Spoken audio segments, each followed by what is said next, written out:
여러분, 우리 몸의 기관 중에 눈은요, 가까이 있는 것은 크게 보고 멀리 있는 것은 작게 봅니다. 아무리 작은 물건이라도요, 눈앞에 바짝 가져다 대면 아주 크게 보이죠. 여러분 한번 손가락을요, 오른쪽 손가락 눈 한번 이렇게 대보세요. 가까이에. 조그만한 손가락이라도요, 여러분 저 멀리 있는 태양을 가릴 수가 있습니다. 손가락을요, 눈에 갖다 대면, 가까이 갖다 대면 멀리 있는 태양도 우리가 가릴 수가 있습니다. 그러면 손가락이 태양보다 커서일까요? 아닙니다. 태양은요, 손가락이랑 비교할 수가 없을 만큼 크지요. 그런데 왜 조그만한 손가락이 태양을 가릴 수가 있을까요? 손가락이 내 눈에 너무 가까이 있기 때문입니다. 여러분, 우리가 살면서 겪는 인생의 문제도 이와 비슷합니다. 어떤 문제가요, 눈앞에 닥치면 그 문제가 너무 커 보입니다. 너무 커 보입니다. 건강검진에서 좋지 않은 어느 항목 소견을 들으면요, 그날부터 머릿속에 온통 그 병 생각뿐입니다. 앞이 캄캄합니다. 작은 증상 하나라도, 별것 아닌데도요, 작은 증상 하나에도 혹시 더 나빠지는 것 아니야 라는 생각으로 마음이 두렵습니다.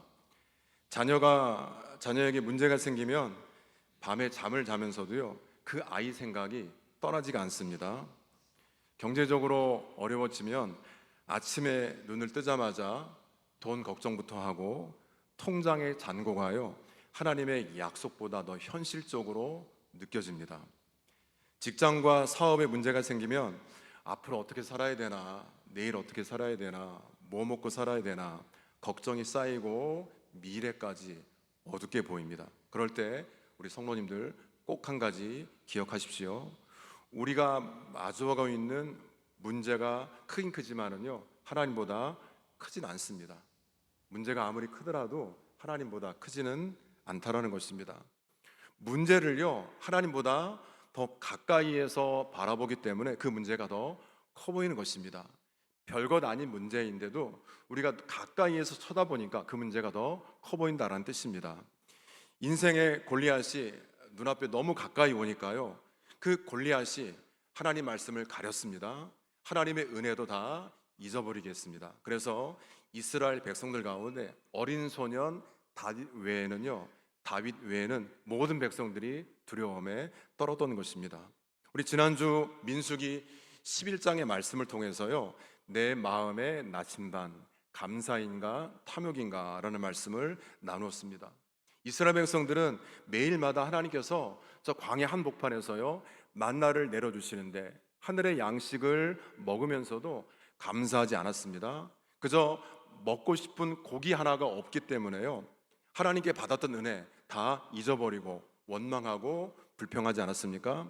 결국 더 가지려고 했던 탐욕 때문에 하나님께서 메추라기를 주셨지만은요, 그 메추라기를 더 끌어모읍니다. 내일이 걱정되어서요, 더 먹으려고, 더 쌓으려고 그렇게 모으다 보니까 그것이 기브론 핫다와 탐욕의 무덤이 되었습니다. 먹고 마시고 즐기고 누리지 못하고요, 그것이 탐욕의 무덤, 하나님이 아니라 하나님이 주신 선물에 빼앗긴 이스라엘의 모습을 우리 지난주 설교를 통해 살펴봤습니다. 오늘 민수기 14장에는요, 또 다른 문제가 나옵니다. 11장에서는 탐욕이 이스라엘 백성들의 마음을 흔들었다면 14장에서는 두려움이 그들의 믿음을 흔들어 놓습니다. 드디어 이스라엘 백성들이 가나안 땅 바로 앞에 도착했습니다. 이 가나안 땅은 하나님이 약속하신 땅입니다. 민수기 13장 앞부분에 보시면 하나님께서 이스라엘 백성들을 가나안 땅으로 들어가게 하시기 전에 모세에게 가나안 땅을 정탐하도록 명령하셨습니다. 그래서 이스라엘 백성들이 12지파인데요, 12지파에서 대표되는 한 사람을 다 뽑아서 12명이 이스라엘을 대표해서 가나안 땅을 40일 동안 두루두루 돌아다니면서 가나안 땅이 어떤 땅인가 탐지했습니다. 여러분, 그들이 살펴보니까요, 정말 하나님이 약속하신 젖과 꿀이 흐르는 그러한 땅이었습니다. 40일 동안 그들이 그 땅을 다 이제 살피고, 이 땅이 하나님이 약속하신 땅이구나, 그렇게 마음 가운데 새기면서 돌아왔는데, 우리 민수기 13장 23절 앞장인데 한번 같이 읽을까요? 민수기 13장 23절.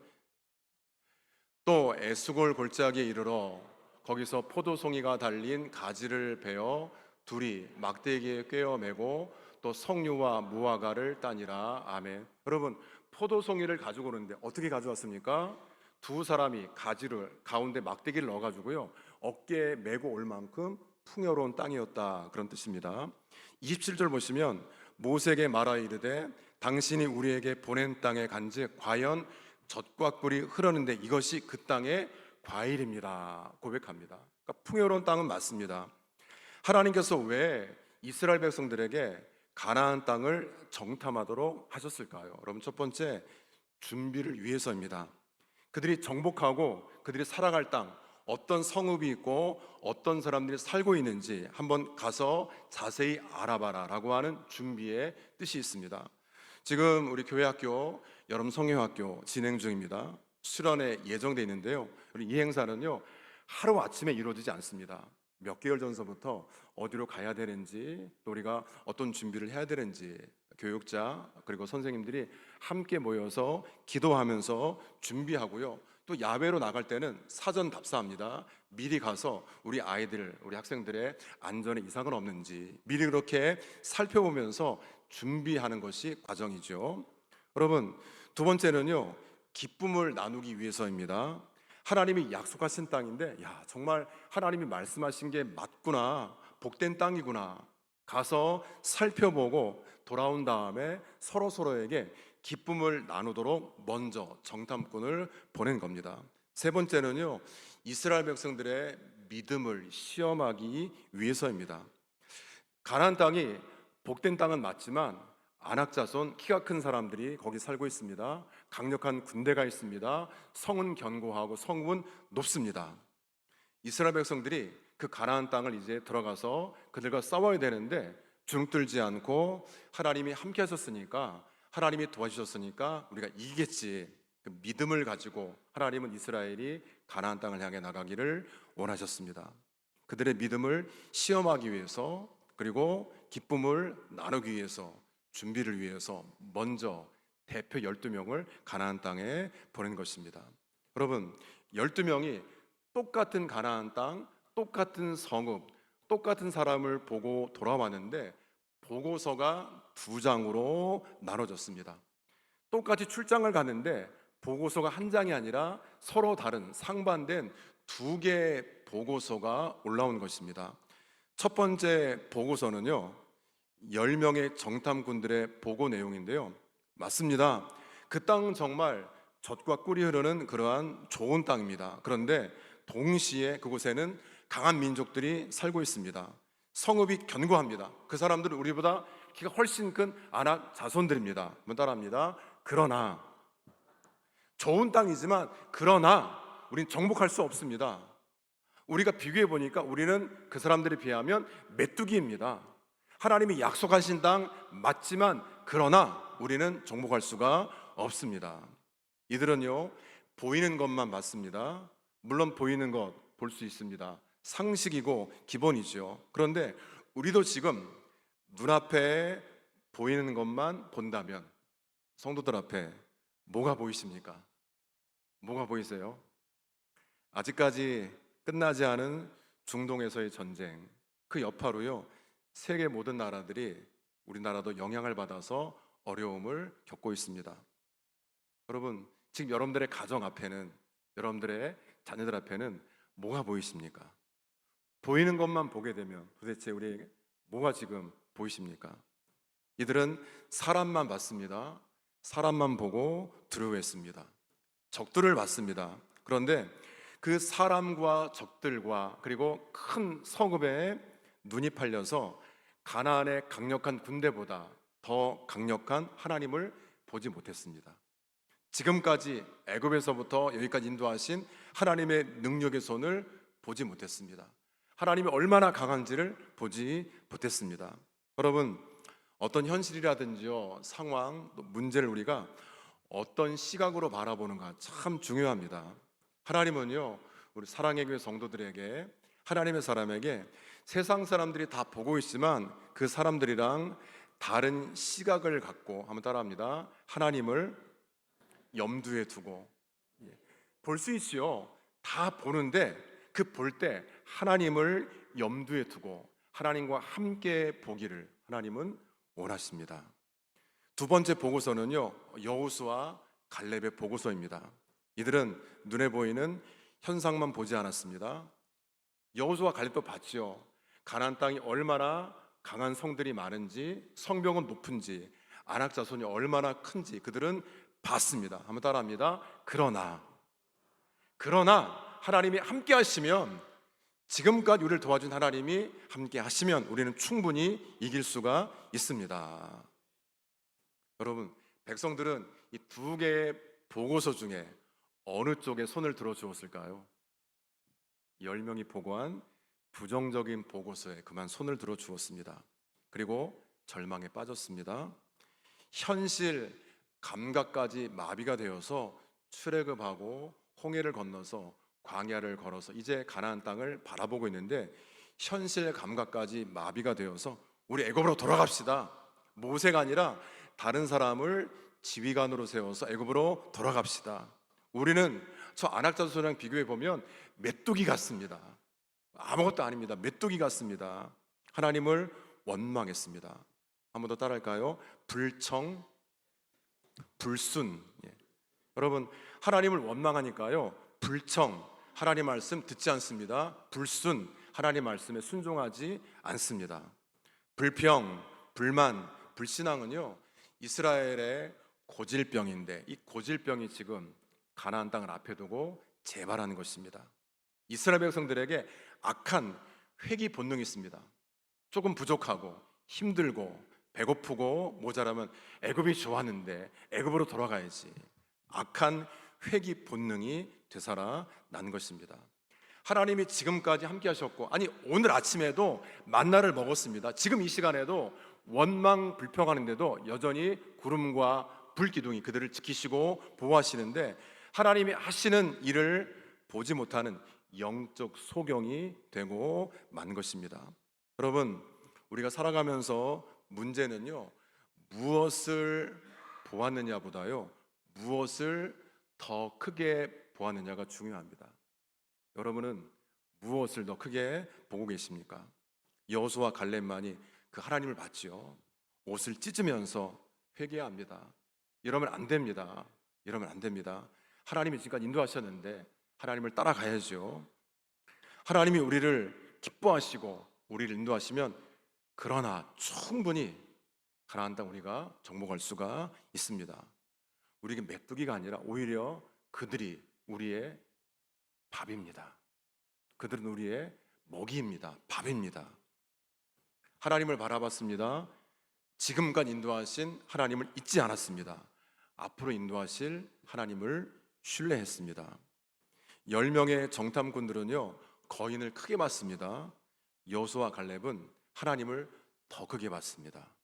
10명은요, 지금의 가나안 땅의 현실을 통해서 하나님의 말씀, 하나님의 약속을 판단했지만, 여호수아 갈렙은 하나님을 염두에 두고 하나님의 말씀을 통해서 현실을 파악했습니다. 여러분, 오늘 우리에게도 하나님은 물으십니다. 지금 무엇을 더 크게 보고 있느냐?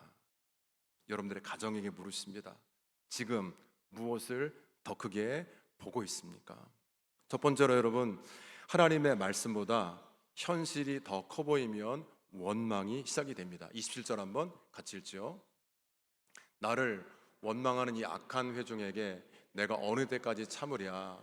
이스라엘 자손이 나를 향하여 원망하는 바 그 원망하는 말을 내가 들었노라. 아멘. 이 말씀에서 하나님께서 두 번 반복하시는 단어가 있습니다. 뭘까요? 원망입니다. 원망. 이 원망은요, 갑자기 나온 게 아닙니다. 그 뿌리는 두려움입니다. 10명의 정탐꾼이 그 땅을 보고 와서 악평합니다. 우리보다 강합니다. 절대 우리는 정복할 수가 없습니다. 우리가 보기에도 우리는 메뚜기 같습니다. 이 말을 들은 백성들의 마음 속에요, 두려움이 찾아온 것입니다. 두려움이 자리를 잡았습니다. 그리고 그 두려움은요, 원망으로 바뀌었습니다. 우리가 차라리 애굽에서 죽었으면 좋았을 텐데, 이 광야에서 죽었으면 좋았을 텐데 애굽으로 돌아갑시다. 여러분 생각해 보세요. 지금 가나안 거민들이 이스라엘 백성들 쳐들어왔습니까? 화살 하나라도 날아왔습니까? 아닙니다. 바뀐 게 아무것도 없는데 그냥 그 마음속의 두려움 때문에 이미 패배한 것입니다. 싸워보지도 않고 진 것입니다. 현실의 적과 싸우기 전에 마음의 두려움에 먼저 무릎을 꿇은 것이 이스라엘이었습니다. 여러분, 우리도 살아가면서 그럴 때 있죠. 아무 일도 일어나지 않았는데 내일의 걱정을 오늘로 끌어다가 미리 합니다. 지금은 아무것도 일어나지 않았는데요, 내일 일어날 수 있는 일을 오늘 끌어다가 오늘 2배, 3배로 걱정하면서 밤을 새웁니다. 여러분, 그러다 보면 실제 문제보다 내가 마음에 품고 만들어낸 두려움이 더 클 수가 있습니다. 여러분, 그래서 믿음의 반대는요, 단순히 의심이 아니라 때로는 하나님 없이 내일을 생각하는 게 이게 믿음의 반대입니다. 내일을 생각하는데 하나님이 없습니다. 문제를 해결하는데 하나님을 찾지 않습니다. 이것은 믿음이 없는 것입니다. 여러분, 우리가 높은 산 등산하기 위해서요, 산에 가서 등산로 입구에 서게 되면은요, 산이 정말 커 보입니다.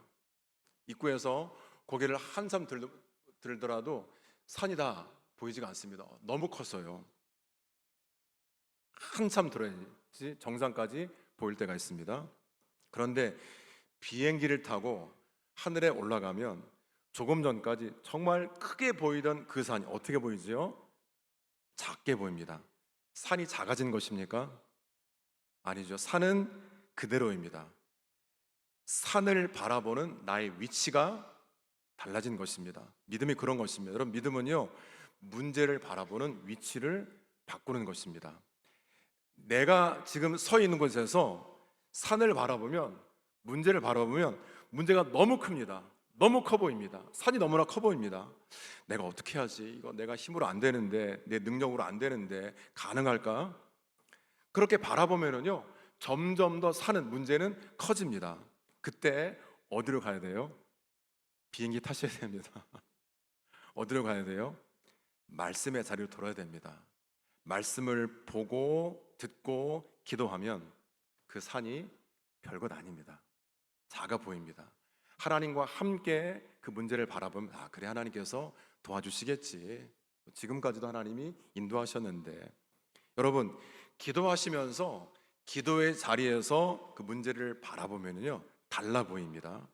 하나님의 말씀에 비추어서 하나님을 염두에 두고 문제를 바라보면 문제가 다르게 보입니다.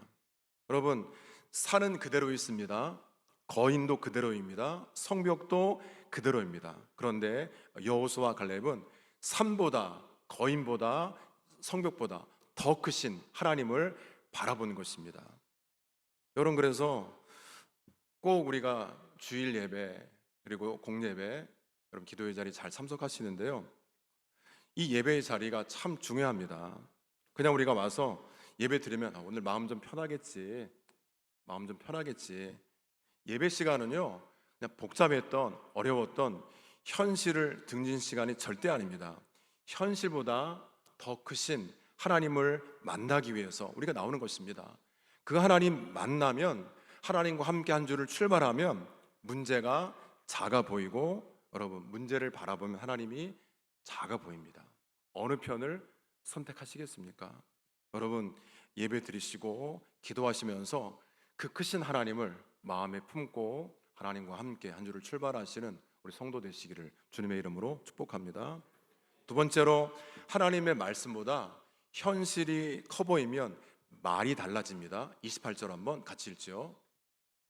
그들이 이르기를 여호와의 말씀에 내 삶을 두고 맹세하노라. 너희 말이 내 귀에 들린 대로 내가 너희에게 행하리니. 아멘. 여러분, 이 말씀이 참 소중한 기도응답의 말씀인 동시에 너무나 두려운 말씀입니다. 하나님께서 뭐라고 말씀하세요? 너희 말이, 우리 인간의 표현입니다. 내 귀에, 누구의 귀에요? 하나님의 귀에 들린 대로 내가 너희에게 행하리니. 아멘. 여러분, 이스라엘이 뭐라 그랬습니까? 이 광야에서 죽었으면 좋았을 텐데, 광야에 죽었으면 좋았을 텐데, 그 말을 누가 들었지요? 하나님이 들으셨습니다. 어떤 일이 벌어졌을까요? 29절 한번 같이 읽습니다. 너희 시체가 이 광야에 엎드러질 것이라. 너희 중에서 20세 이상으로서 계수된 자, 곧 나를 원망한 자 전부가. 30절도 볼까요? 여분네의 아들 갈렙과 눈의 아들 여호수아 외에는 내가 맹세하여 너에게 살게 하리라 한 땅에 결단코 들어가지 못하리라. 아멘. 어떻게 되었어요? 광야에서 죽었으면 좋았을 텐데 하나님이 들으신 대로 행하셨습니다. 다 죽었습니다. 여리고의 성읍보다, 안악 자손보다 하나님을 바라봤던 여호수아 갈렙 두 사람을 제외한 모든 세대는 광야에서 죽게 됩니다. 너희가 말한 대로 될 것이다라는 것입니다. 너희 시체가 광야에서 엎드러질 것이라. 여러분, 그래서 성도의 말은 너무나 중요합니다. 우리의 말은요, 단순히 입에서 나오는 소리가 아닙니다. 우리의 말은 마음의 방향을 보여줍니다. 여러분들의 말은요, 여러분들이 지금 어느 방향으로 달려가고 있는가 보여주는 것입니다. 그래서 예수님께서도 마태복음 12장 24절에 마음에 가득한 것을 입으로 말함이라. 아멘. 말씀하시죠. 마음에 두려움이 가득하면 어떤 말이 나올까요? 두려움의 말이 나옵니다. 마음에 원망이 가득하면, 원망이 쌓였으면 원망의 말이 나오죠. 마음에 하나님 말씀이 가득하면 어떤 말이 나와요? 믿음의 말이 나옵니다. 유튜브 여러분 구독, 알림 설정 하시기 바랍니다. 마음에 말씀이, 찬양이 가득하면 믿음의 말이 나옵니다. 그리고 같은 현실을 보더라도요, 말이 달라집니다. 10명의 정탐꾼은 말하죠. 못합니다, 안 됩니다, 메뚜기 같습니다. 여호수아 갈렙은 말합니다. 그러나 올라갑시다, 이길 수 있습니다. 그들은 우리의 먹입니다, 밥입니다. 성도들은요, 그 다음 문장이 꼭 중요한데요. 아니, 올라가서 이길 이유가 뭐가 있습니까? 아니, 저들은 장대하고 강력한 군대가 있고 성읍은 높고 견고한데, 그러나 하나님이 우리와 함께 하시기 때문입니다. 그러나 하나님이 함께 계신다라는 것이죠. 여러분, 믿음의 말은요, 잘 될 것입니다, 걱정하지 마세요, 어떤 긍정적인 마인드, 여기서 나오는 것이 아니라 하나님이 함께 하시기 때문에 하나님의 임재 확신에서 나오는 믿음의 고백입니다. 그래서 오늘 이 시간서부터 여러분들의 말을 한번 점검해 보시기 바랍니다. 이제 끝났어. 우리 집은 안 될 집안이야. 너는 안 돼. 우리 애는 틀렸어요. 우리 교회는 이것도 없고 저것도 없어.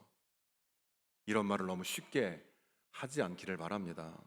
여러분, 현실이 어려운 것 사실이죠. 그런데 믿음의 사람에게는 언제나 한 문장이 더 남아 있습니다. 어떤 문장일까요? 그러나 하나님이 함께 계십니다. 몸이 아프지만 하나님이 함께 계십니다. 형편이 어렵지만 하나님이 함께 계시잖아요. 지금 아이들 때문에 마음이 무겁지만 하나님이 함께 계십니다. 내가 지금 어디로 가야 되는지, 어떤 결정을 해야 되는지 잘 모르지만 하나님이 함께 계십니다. 이게 믿음의 고백입니다.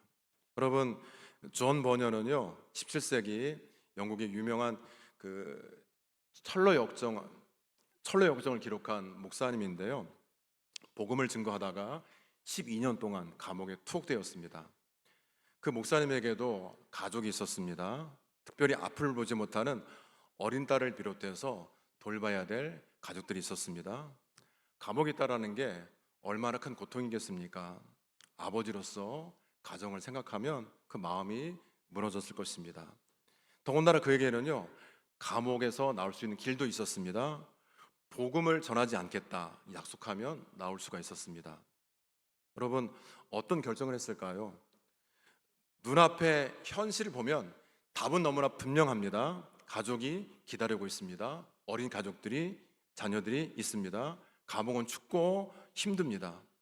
복음 전하는 것만 그만두면 집으로 돌아갈 수가 있습니다. 존 버녀는 그렇게 하지 않았습니다. 왜였을까요? 가족을 사랑하지 않아서요? 아니죠. 고통이 두렵지가 않아서요? 그도 고통을 느꼈습니다. 눈앞의 감옥보다는요, 크게 지금 와닿아 있는 눈앞의 감옥보다 자신을 부르시고 함께 하시는 하나님을 더 크게 봤기 때문입니다. 하나님을 더 크게 봤기 때문에 그렇습니다. 오랜 세월 감옥에 머물면서 그 속에서 믿음이 더 깊어지고 하나님과의 관계가 돈독해지면서 철로 역정이라고 하는 그 작품을 남긴 것입니다. 여러분, 감옥이 존 버년의 인생을 막아버린 것처럼 보였지만 하나님은 감옥조차 사용하셔서 하나님의 일을 하시는 줄로 믿습니다. 여러분, 믿음은요, 현실을 부정하는 것 절대 아닙니다. 감옥에 있는데 나 감옥이 아니야 말하는 것도 아닙니다. 아픈데 안 아프다고 하는 것도 아닙니다. 현실을 다 인정합니다. 그런데 내가 보는 것 너머에 누구를 보는 것이에요? 하나님을 보는 것이, 의지하는 게 믿음인 줄로 믿습니다. 세 번째, 하나님의 말씀보다 현실이 더 커 보이면은요, 잘못된 선택을 하게 됩니다. 3절 한번 다시 읽습니다. 여분네 아들 눈의 아들 여호수아 외에는 내가 맹세하여 너희에게 살게 하리라 한 땅에 결단코 들어가지 못하리라. 아멘. 이스라엘 백성들은 가나안 땅에 들어가지 못했습니다. 여러분, 그럼 생각해 보세요.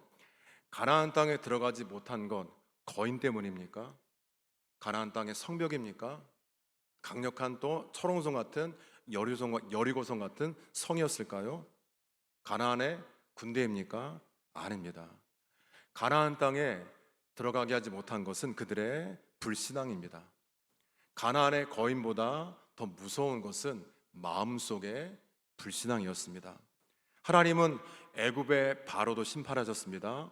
홍해를 가르시고 매일마다 만나를 먹이셨죠. 반석에서 물도 내셨습니다. 내가 너에게 이 땅을 줄 것이다 약속하셨습니다. 그러면 하나님, 그때는요, 우리의 질문이, 하나님, 그러면 어떻게 이길 수가 있습니까? 하나님, 저 지금 정탐하고 왔는데 도저히 우리가 감당하지 못하겠습니다. 이런 질문이 아니라, 하나님, 그렇게 도와주셨는 우리가 무엇을 준비하고 어떻게 해야 되겠습니까? 라는 질문이 합당한 질문 아니겠습니까? 여러분, 10대 2로 10명 대 2명으로 다수의 의견을 백성들이 따라갔죠. 여러분, 꼭 기억하세요. 많은 사람이 간다라고 해서 반드시 옳은 길은 절대 아닙니다. 하나님, 세상이 다 그렇게 산다라고 해서 성도가 그렇게 살아야 될까요? 사람들이 다 괜찮다고 하면 다 괜찮은 것입니까?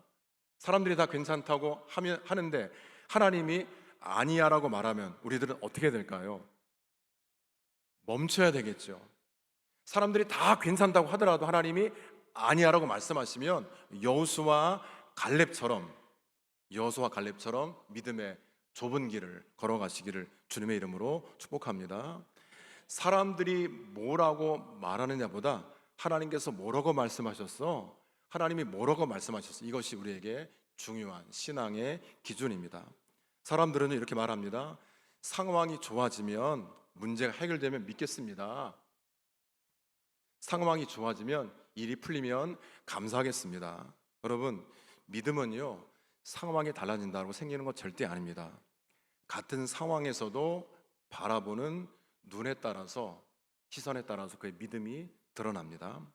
그럼 비 오는 날 소풍을 가는 사람은 비 때문에 창밖을 바라보면서 이렇게 말합니다. 하필 오늘 비가 오네. 꼭 그런 날 있죠. 출타하려고 하는데, 어디 가려고 하는데 비가 옵니다. 근데 같은 비인데 오랫동안 비가 오지 않아서 기다리던 농부는 비를 보면서 이렇게 말합니다. 하나님, 감사합니다. 단비를 주셔서 감사합니다. 다른 비입니까? 똑같은 비지요. 똑같은 비인데 반응이 다릅니다. 왜 그럴까요? 바라보는 관점이 다르기 때문입니다. 이스라엘도 똑같았습니다. 똑같은 땅을 바라보면서 10명과 여호수아 갈렙 두 사람의 반응이, 시선이 다르게 나타나는 것입니다. 34절 한번 같이 읽겠습니다. 34절의 말씀. 너희는 40일의 하루를 1년으로 쳐서 그 40년간 너희의 죄악을 담당할지니 너희는 그제서야 내가 싫어하면 어떻게 되는지를 알리라 하셨다라. 아멘. 40일을 정탐했는데요, 하루를 1년으로 계산해서 40년 동안 그들이 그 땅을 헤매면서 광야를 유랑하면서 1세대 가다 죽게 되는 것입니다. 여러분, 우리가 불순종하면 빨리 갈 수 있는 길도 오래 걸릴 수가 있습니다. 혹시 여러분, 우리 인생을 살아가면서 왜 이렇게 오래 걸리는 거야? 왜 우리 가정, 나한테는 이 문제가 계속 반복이 되는 것 같아? 왜 이 자리에서 벗어나지 못하는 거야? 생각이 드시는 분들은요, 지금 환경을 바꿔달라고 기도하기 전에 하나님, 제가 순종해야 될 말씀은 무엇입니까? 한번 좀 점검하시는 성도 되기를 원합니다. 마지막 네 번째로요, 하나님의 말씀을 현실보다 크게 본 사람이 결국은 약속을, 가나안을 누리게 됩니다. 여러분, 오늘 말씀이 하나님의 심판으로 마무리가 되는데 그 가운데에서 38절 한번 같이 읽겠습니다. 38절. 그 땅을 정탐하러 갔던 사람들 중에서 오직 눈의 아들 여호수아와 여분네 아들 갈렙은 생존하니라. 아멘. 30절도 그렇고요, 그 가운데에서 여호수아 갈렙은 생존했다라고 말씀하고 있습니다. 여러분, 두 사람이 뭐가 달랐을까요? 거인을 똑같이 봤습니다. 그러나 하나님이 함께 하신 것을 봤던 사람들입니다. 31절 한번 같이 읽습니다. 31절. 너희가 사로잡히겠다라고 말하던 너희의 유아들은 내가 인도하여 드리리니 그들은 너희가 싫어하던 땅을 보려니와. 아멘. 부모들이 가장 걱정하는 것이 자녀들입니다. 예나 지금이나 자녀 걱정이죠. 하나님, 이 아이들 광야에서, 저 가나안 땅에서 어떻게 삽니까? 걱정하지 말아라. 그 아이들은 내가 데리고 가서 가나안 땅의 주인이 될 거야 라고 말씀하십니다. 여러분, 자신들은 들어가지 못했지만 자녀들은요, 이 아이들이 어떻게 살아갈까 걱정했던 자녀들은 하나님이 가나안 땅으로 인도하셨습니다. 여러분, 우리의 믿음은요, 우리 데 끝나지 않습니다. 우리의 믿음은 자녀들에게 이어집니다. 다르게 말하면 우리의 말은 자녀들이 보고 자란다는 것입니다. 안 됩니다, 못합니다, 그 말을 그 1세대 자녀들이 들었습니다. 오늘도 그렇죠. 부모님들이 아니 안 돼, 뭐 기도해도 소용없어, 그 말을 누가 듣습니까? 자녀들이 듣습니다. 반대로 어려운 일이 있을 때 얘들아 기도하자, 엄마 아빠 교회 가는데 너희들도 여기서 기도해줘, 하나님이 이번에도 도와주실 거야. 그러면 그 말을 누가 듣습니까? 자녀들이 듣습니다. 저희 가족 단톡방이 있습니다. 그래서 제가 이제 오전 시간에 새벽기도 말씀 여러분들에게 이제 교회 밴드에 올려드리는 것처럼 오전에 이제 아이들 이제 말씀 들으라고 올려주고요, 이따가 확인합니다. 말씀을 읽었나 확인하고요. 이번에 교회 유튜브 만들었으니까 너희들도 멀리 떨어져 있지만 구독, 알림 설정하고 말씀 잘 들어. 꼭 들어야 돼. 믿음은요, 설명으로 전수되지 않습니다. 설명으로 전수되지 않습니다. 위기 앞에서, 가나안 땅 위기 앞에서 부모가 하나님을 대하는 모습이 그대로 전수됩니다. 위기 앞에서 여러분들이 어떻게 처신했는가, 이 모습이 아이들에게, 자녀들에게 최고 유산으로 전수됩니다. 그래서 우리 자녀들이 우리 부모님은 어려울 때 기도했어, 예배 드렸어, 이 기억을 물려주는 성도 되시기를 주님의 이름으로 축복합니다. 한 왕이요, 거대한 왕국을 물려주려고 하는데 왕자가 3명입니다. 3명 왕자들에게 너희들이 한 달 동안 가장 높은 곳에 올라가서 그곳에 있는 물건을 가지고 와라 명령했습니다. 한 달 후에 첫 번째 왕자가 가장 높은 산에 올라가서 가장 희귀한 꽃을 가지고 왔습니다. 평생 볼 수 없었던 꽃입니다. 왕이 흐뭇했습니다. 얼마 지나지 않아 두 번째 왕이 그 식물조차 자라지 못하는 더 높은 곳에 있는 돌멩이를 가지고 왔습니다. 왕이 흐뭇했습니다. 세 번째 왕자는 손에 빈손입니다. 그런데 얼굴이 상기되어 있습니다. 너는 뭘 가지고 왔니? 물어보니까 셋째 왕자가요, 아버님, 저 높은 산 너머를 보니까 광대한 대지가 펼쳐져 있고 강이 흐르고 있습니다. 아름다운 대지와 강이 흐르고 있습니다. 왕이 어느 왕자에게 제국을 넘겨주었을까요? 셋째 왕자입니다. 그 너머를 본 왕자에게, 그 너머의 꿈과 소망을 본 왕자에게 제국을 물려주었습니다. 여호수아와 갈렙의 고백이죠. 그 너머에 하나님이 함께 계십니다. 여러분, 하나님이 함께 계십니다. 그러나 하나님이 함께 계십니다. 그 문장이 이어지는 오늘의 여호수아 갈렙 되시기를 주님의 이름으로 축복합니다.